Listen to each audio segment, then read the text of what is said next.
Dollar yen long-term forecast for the week of April 30th, fxempire.com. The dollar yen pair has been the one that most traders have been following lately. While the market has been selling off, there have been many dynamics at play in this market. The pair features both central banks easing at one time, and as a result, we have had an interesting ride to say the least.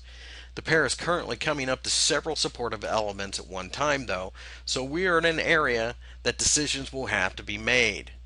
The 80 level is one of the most obvious support and resistance levels in this pair at the moment, if not the entire Forex world. It also was the site of a massive breakout back in February, as you can see, so this will attract traders that missed the initial move. On top of the significance of both the large round number, 80, and the breakout, the 50% Fibonacci retraces just above that 80 handle. Because of this, a lot of those same traders will become even more interested in going long as we have a confluence. Also, on the daily chart, the 200-day exponential moving average is just below the 80, and here on the weekly, the 52, which is a measure of year, this is basically a 1-year moving average, is just below it as well.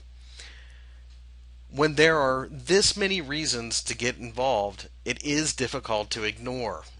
The Bank of Japan has just announced that they were going to expand asset purchase programs by 10 trillion yen, which was double what the markets had thought of. This should continue to weaken the yen overall in the future.